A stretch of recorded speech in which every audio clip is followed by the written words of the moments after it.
From serving under Bishop Williams, Bishop Washington, an eminently distinguished man of God, my previous pastor, and the third presider of the Progressive Church of our Lord Jesus Christ, Bishop Edward Smith.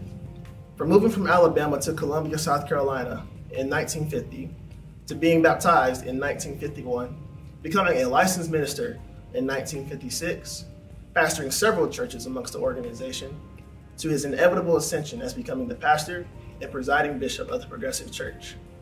His legacy was outstanding. His accomplishments were numerous, most notably the construction of the new church edifice, beginning in 1996, being completed in 1999, a multi-million-dollar facility completed entirely debt-free. Not enough can be expounded upon to honor this prestigious man of God. However, please join us as we honor the life of our third presider, Bishop Edward Smith. Was a man of God that believed the truth and stood on the apostles' doctrine and taught the apostolic way. And he also was a man that always told us the truth, and he was a very likable man, and we shared a good relationship like as we did with Bishop Washington, and we thank God for him and the foundation that he helped build on after Bishop Washington. If it wasn't for Sister Carrie Brown, we wouldn't have a church.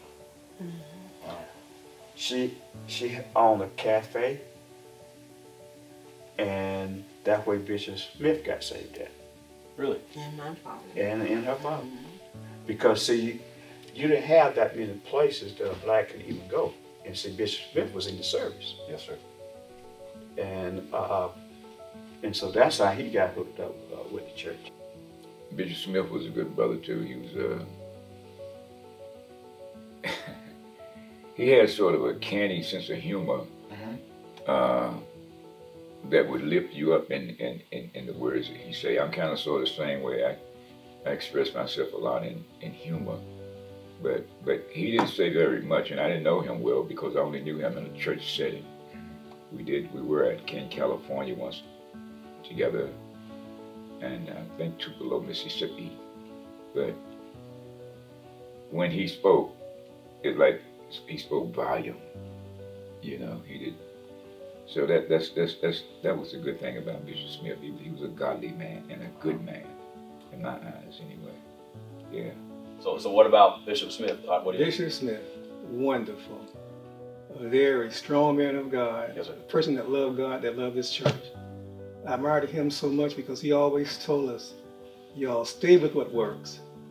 Do not deviate from what brought us this far. Yes, sir. And he was always approachable as well. You could talk to him about anything. Yes, sir. And he was there for you as well. Yes, sir. Bishop Smith was like my father. Wow. I would go to Bishop Smith for any and everything. Any and everything. When I want to purchase a car, I naturally would mention it to my husband, but I would get the approval from Bishop Smith before I purchased a car. I would talk to him about any and everything. He was just like a father to me. Bishop Smith was my friend.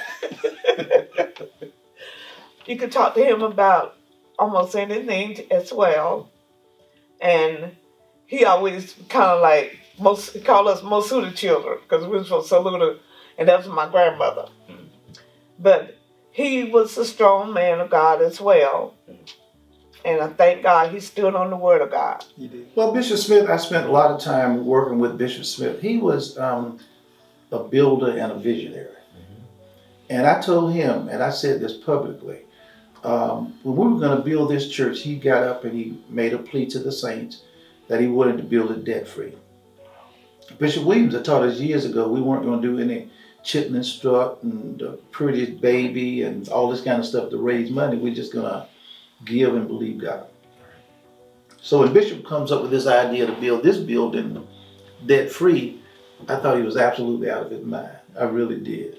And after we built the building, I told him that, and we laughed about it. But I met a young man who was a sound engineer. And Bishop Smith was the only person I had ever heard say, we should build the house of God debt-free.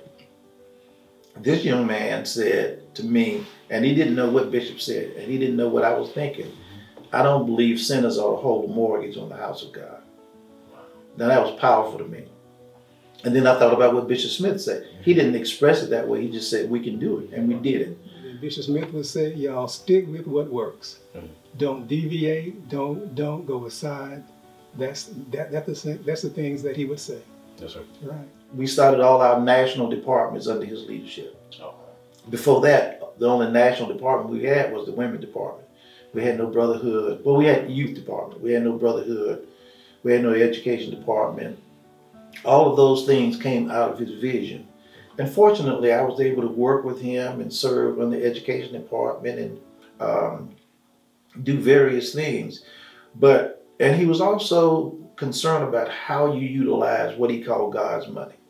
He wasn't going to throw it away. But it was good that he was, some people say frugal, some people said he was stingy, whatever you want to call it. And we walked in this church debt-free. Wow. Then we understood. And then I understood other churches that I knew, some of the pastors and all, that had mortgages $10,000, $12,000 a month. So you can understand this church was blessed. We didn't have a mortgage since the 60s. Wow. So you could see, not only did he have the vision, he could see it through, and then we could now see what he didn't see. And every leader ought to be able to see what the people don't see. If he can't see beyond the people, how do you lead them? Right. And that was, that was powerful to me that he had those kind of visions. Many of the things I remember him saying, talking to me, again, pertaining to the youth department, his desire to want to see the young people grow. He'd always tell me, you cannot achieve spirituality through carnal means. That was one thing he continued to reiterate. And I can remember, of course, many messages that he preached, but I can remember one message that he came up to Charlotte and preached back in 1993 about spiritual deterioration. Wow. He came up and preached that one Sunday evening. Wow. Charlotte. Wow. Yes. I had a chance to travel around the organization with Bishop various times. They took me out to California. I went out there with him and did some teaching. So I appreciated the fact that he was really a visionary. And as a visionary, once you do something and people see the result of it next time, they're more willing to follow you. Yeah. Because they've seen the result of what you said the first time. So for me, it was a joy working with Bishop. We didn't agree on everything all the time because I was young and saw some things my way. But he was always tolerant. I could always go to him and talk about things whether I agreed or disagreed. And he left us in a good place, in this church. He really did. Smith was more so of a disciplinarian, a teacher. And he was firm, and he told us to be firm and be committed. Smith was a no-nonsense preacher. Wow. He would tell you something, at least me, and when he told me that, it would be something I knew when he was getting real serious, because he would do this.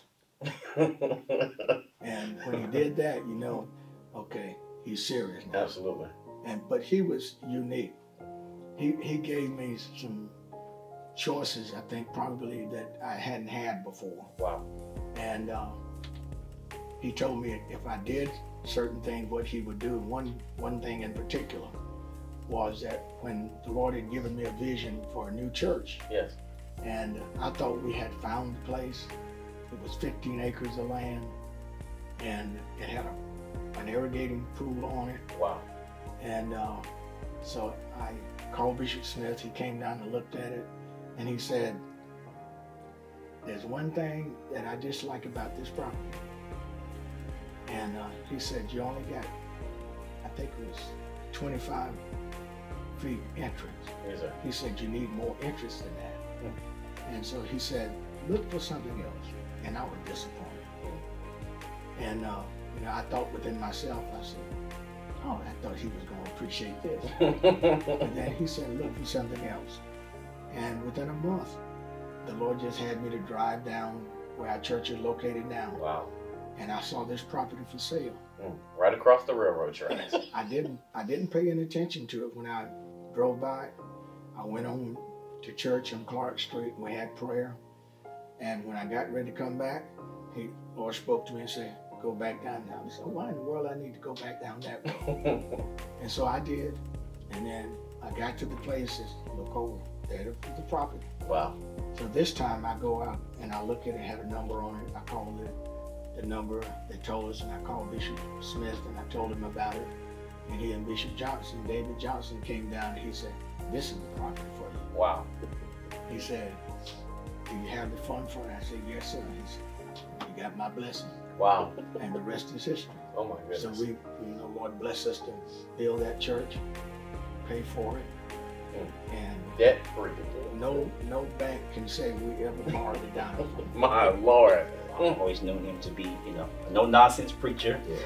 He always would state, God sent him to preach to provoke thought and bring conviction. So he's a no-nonsense preacher. And also had a light side to him as well. In the conversation that we had, we always had a good relationship.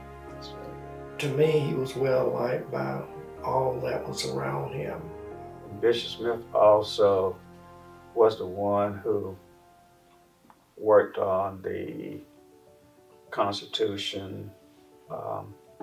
He also worked on the districts and stuff like that. To me, I grew up without my natural father. And Bishop Smith was just like a father to me. Like I said, I could talk to him about anything. Everything I get his opinion on before I do it. And it was just joy just being around him. But I know he had been in the church for a long time. And he was another stern man of God. And I knew they grew up under the founder. And I mean, every contact I came in with him, I mean, he was just a real stern teacher. You wanted to see the men, because a lot of times then, back there, he was, the presiding bishop. And he would, come in there and he would teach the ministers. And he wanted them to do good too. So, grew up going down to Denmark, seeing him down there. I mean, we used to travel. I mean, every Sunday we was on the road. Going to afternoon services. And every time I went down this Bishop Smith, he was real strong man of God. And a lot of times, once you get to know people, you'll find out they're really not mean people. Right. Okay, a lot of times when a person get up to preach to you, and they're real strong, you feel like, oh, he's so mean, Yeah. But when you get to know them, and talk to them, yeah, really, they're just gentle and calm and likable. All right. But when it comes down to the pulpit, come to preaching the word, they got to preach it strong. Oh, yes, sir. Strong. Yes, sir. And that's what with Bishop Smith, he preached the word strong. But once you got to know him, he was a likable man. He was. Really. It was to the point that Bishop Smith would come to the place of business where I worked at, Paramedic Health Richland. And he would come and the staff just, "Oh, Helen, your bishop is here." I mean, he is just a people's person. And my whole department knew Bishop. They would come and talk to him and reverence him, respect him as being bishop. And it made me so proud when he came to my workplace and my staff recognized him and respect him as the bishop of the Progressive Church. He was a force to be reckoned with. So that's my feelings about Bishop Smith. And one of his sayings I remember, if it doesn't go your way, let it go its way. Wow. That's wow. Yeah. Also, I would say, where there's no provision, there's no vision. He always also said, "I wish I was 10 men." Bishop Smith loved to work and build things. And like with the church here, the new church, he would spend his time building and helping this church out. But one of the things that Bishop Smith said to me and stood out with me, he said at the time, "Minister Willingham, you don't know me. You don't know me that well. But when you become to know me, you will find out that I'm a fair person." And I will say that's something that he said about himself, that I believe it was true. He was a foul individual. And he tried to work with me, and he tried to work with anyone else that was a part of the church and the ministry. I didn't have any problem with Bishop Smith. He would often say, I'd rather wear out than rust out, meaning that he would rather work until he couldn't do any more rather than just sit and do nothing and just rust out. And the one that will all forever touch me about Bishop Smith is he said, you can't fly with eagles, hang with turkey. That's right. That's true. That's right. He did say that. He sure did. He sure did. He sure did. He really did.